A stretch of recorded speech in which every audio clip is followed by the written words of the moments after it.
Ini saya mengambil konsep tentang pembelajaran diferensiasi asli dari bukunya Tomlinson yang ditulis tahun 1995, How to Different Instruction and Mixed Ability Classroom. Monggo Pak diturunkan. Jadi sudah saya sampaikan kemarin bahwa pembelajaran diferensiasi itu bentuk pelayanan. Ya, sekali lagi bukan membagi-bagi kelas menjadi beberapa kelompok, kemudian kita berikan perlakuan yang berbeda-beda sehingga akan menyulitkan guru. Mesti pandangannya begitu ya. Prakteknya di lapangan apa bisa, Bu, gitu ya. Nanti sana diberikan pelayanan khusus, nanti di sini dibuat pelayanan khusus, sana khusus, kemudian nanti perencanaannya gimana, alat peraganya gimana, kan seperti itu. Nah, nanti biar tidak menimbulkan kegalauan bagi Bapak Ibu guru, yuk kita simak di buku aslinya. Meskipun ini hanya saya rangkum konten-konten pentingnya saja. Bahwa kemarin sudah kami jelaskan ada 3 aspek yang dibedakan. Kalau menurut Tomlinson ini malah ada 4 aspek, yaitu konten, proses, sama asesmen atau produknya. Dan ditambah lagi adalah lingkungan belajar. Lingkungan belajar. Untuk lanjut Pak, untuk Pak. Ini ciri-cirinya Bapak Ibu bersifat proaktif. Yuk kita kelasnya tidak satu arah. Guru memerintah memandu murid saja. Mendawi kalau bahasa Jawa. Perintah muridnya untuk melakukan sesuatu saja, tetapi harapannya anak-anak bisa ikut menjadi guru buat teman-temannya. Bisa memahami konsep itu, belajar secara mandiri, sehingga dengan teori konstruktivisme dia bisa membangun konsep-konsep itu secara mandiri. Jadi di profil pelajar Pancasilanya udah kena, kalau kemandirian kan udah kena. Jadi jangan dibiasakan disuapin terus. Anak kita kan selama ini disuapin terus. Tapi bagaimana? Yuk nak, ini di meja-meja silakan kamu berkelompok, di meja-meja ini sudah kami sediakan seperti ini, silakan kamu nanti explore. Misalnya mau nerangkan tentang pertumbuhan. Nah, besok suruh membawa tumbuhan, terus diletakkan di meja, silakan diekspor. Guru memberikan hanya menuntun saja, biar dia menemukan bentuk daunnya, biar coba kamu amati daunnya, kamu terawang seperti apa, bedakan dengan tanaman ini. Tapi tanamannya sudah diperintah guru dulu, suruh membawa tanaman padi, apalagi tanaman daun mangga, misalnya tentang tulang daun Pak, apalagi daun pepaya. Nah, bagaimana supaya anak itu bisa menemukan bahwa ternyata tulang daun itu berbeda-beda. Jangan diberi penjelasan dulu, ya. Jangan diberikan pengumuman dulu. Ini loh tulang daun itu ada sekian, bentuknya seperti ini. Coba kamu amati. Itu berpikir deduktif atau induktif itu? Induktif. Apa Pak? Induktif. Langsung simpulan, kemudian anak suruh membuktikan. Induktif. Dan biar anak mengetahui, mengeksplor dulu, baru oh ternyata Bu, tulang-tulang daun itu berbeda-beda. Bagaimana cara mengetahui tulang daun bagi anak-anak? Suruh apa? Ya, mengamati. Iya, diraba. Boleh diraba? Boleh, terus diterawang. Oh iyalah, tulang daun kan harus diterawang kan? Iya. Bisa dikeringkan, bisa juga direndam dengan air yang membusukkan daun, termasuk cuka. Tapi ini butuh biaya juga nih, butuh biaya. Jelas diterawang dengan menggunakan herter atau apa? Diterawang, tidak hanya uang ternyata yang diterawang sehingga terlihat bulat-bulatnya. Terus disuruh menggambar. Terus nanti di kelompok-kelompok bertukar, nanti daun apa kelompoknya ditukar. itu patokan gitu. Ternyata anak bisa menemukan, ternyata jangan lupa dipresentasikan. Anak belajar untuk berkomunikasi ya. Menekankan kualitas esensial, berakar pada asesmen. Maksudnya apa Bapak Ibu?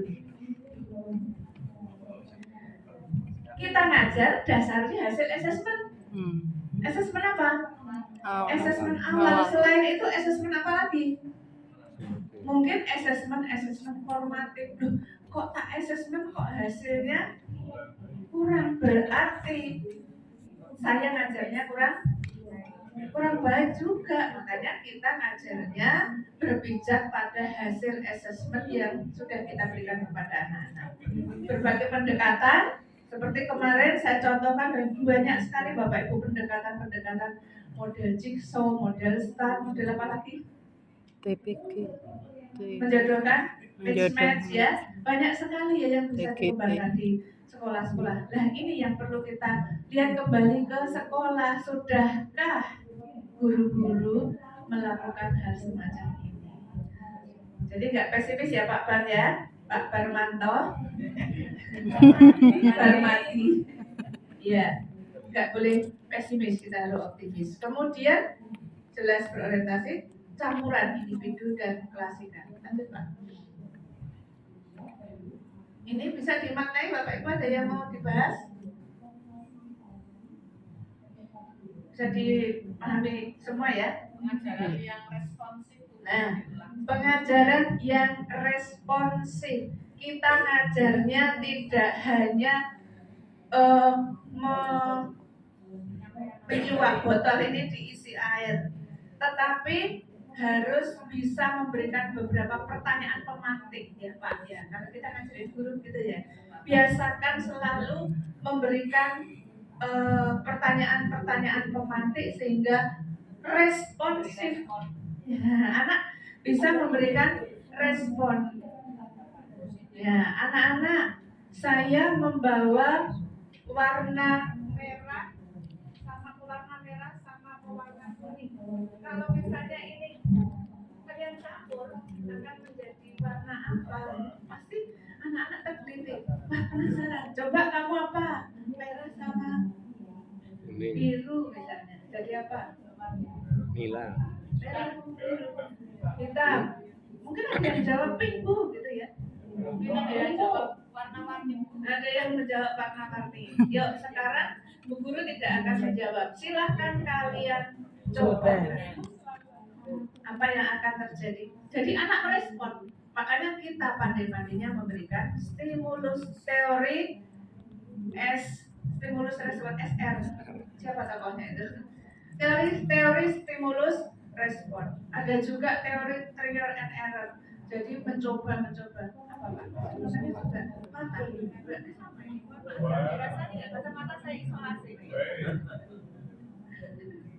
Ya, patah. Ya, jadi kita harus sering memberikan stimulus kepada anak-anak. Stimulusnya bisa apa saja Bapak Ibu? Mendongeng, bercerita, lagu.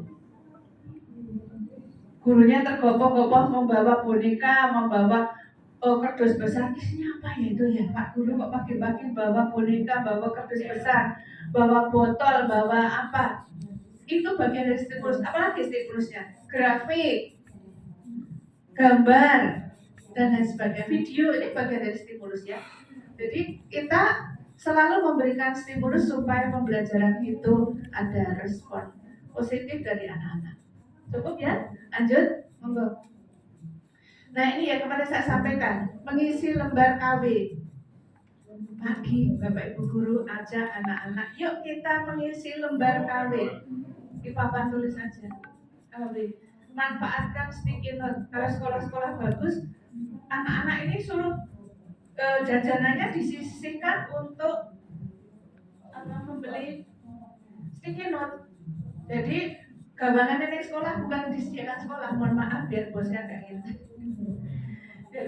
ngirit. Jadi anak itu alat pelajarannya bawa sticky note, bawa apalagi spidol. Kalau Pak sekolahnya papan tulisnya sudah spidol, gunting. Jadi jajanannya bisa disisihkan untuk kayak gini karena kayak gini nih bermanfaat. Selain untuk memberikan respon positif pada mental anak, motivasi anak kan warna-warni ya. Ini nanti selain untuk ya catatan-catatan kecil, untuk tempel-tempel, juga bisa digunakan untuk membuat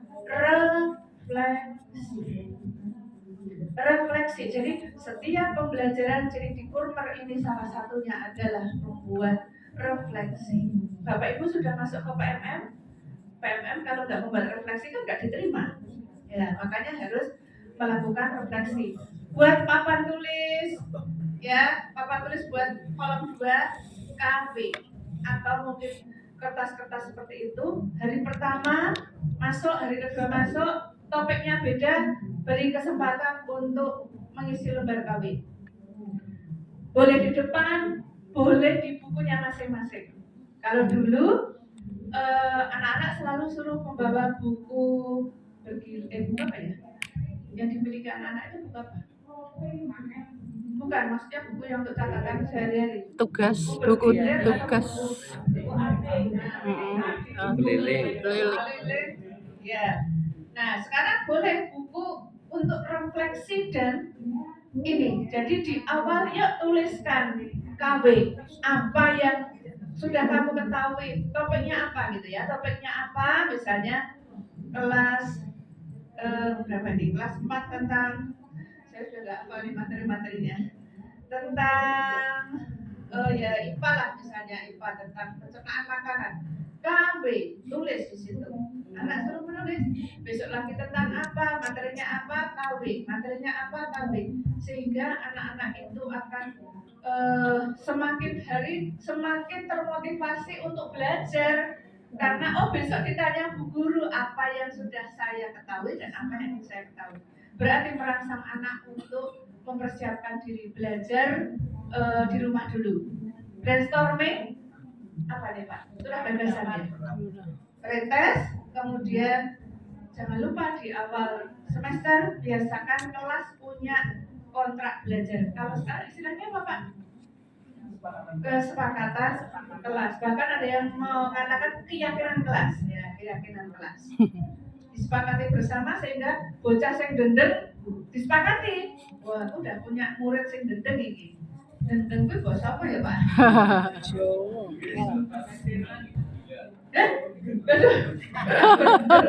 Gendeng. Dendeng maksudnya. Dendeng. Cuek. Dendeng ki dablek. Dablek ya. Dablek. Nanti disepakati biar anak yang modelnya seperti itu nanti bisa melihat kesepakatan kelasnya. Iya betul dari anak-anak. Jadi kita sepakati bersama anak-anak yang menyepakati tentang keyakinan kelas itu. Lanjut Pak. Nah ini elemen yang berdiferensiasi. Ada konten kemarin sudah. Masih ada yang ingin ditanyakan tentang ini? Kontennya cukup ya. Lanjut. Proses.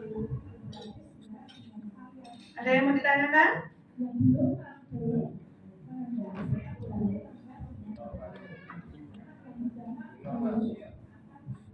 Gimana Pak?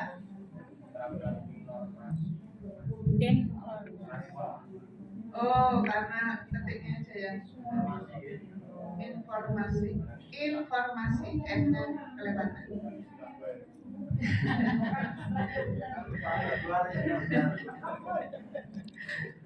Lanjut, apa Pak? Ya, ini Bapak Ibu strateginya.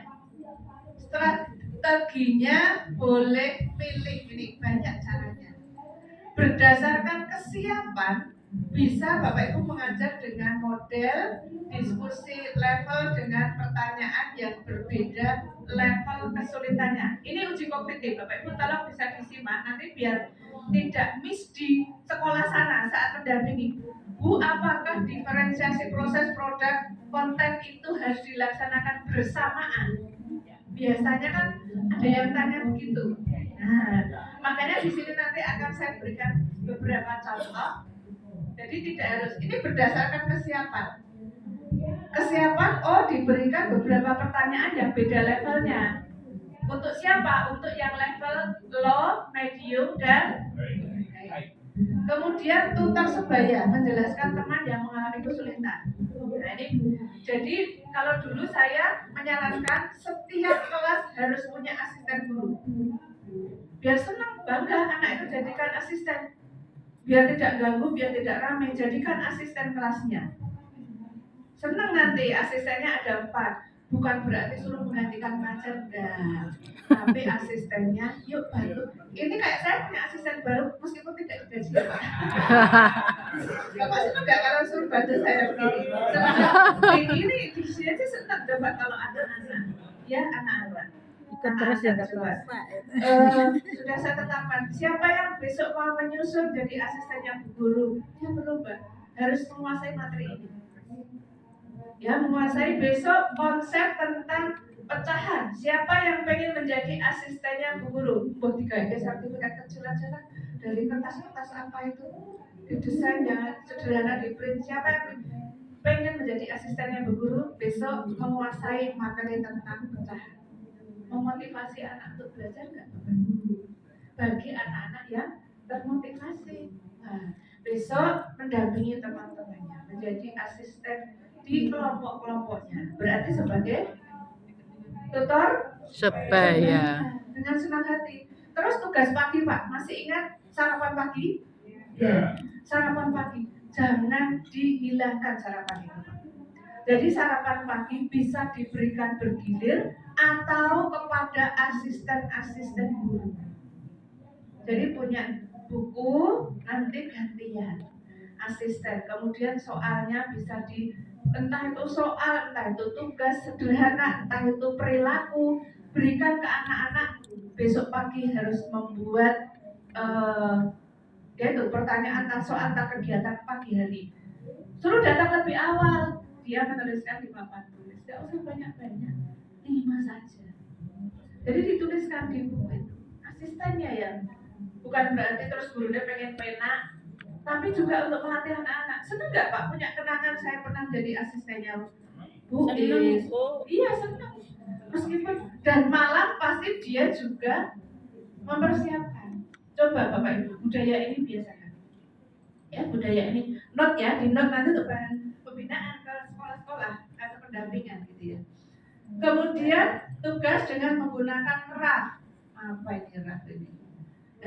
Role, audience, format, topik. Jadi membuat satu format, di dalamnya topiknya berbeda-beda. Kemudian anak disuruh mencoba membahasnya sesuai dengan level kesulitan. Think, pair, share. Ini juga model cooperative learning. Dadu berpikir. Ini permainan dengan menggunakan dadu, tapi dadunya itu berisi soal-soal. Jadi bisa diganti. Ganti mungkin saya punya 4 dadu Bapak Ibu, 4 atau 5 dadu, 4 dadu. Jadi dadunya itu ada levelnya. Dadunya itu ada levelnya. Boleh di dadunya itu ditulisi nomor, boleh ditulisi dengan kalimat.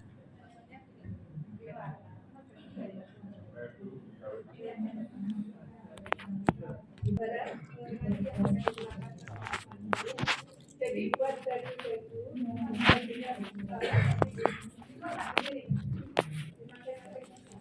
diberi Lisan. nomor atau mungkin lemparan. Jadi kalau dijatuhkan kan ada kode ya.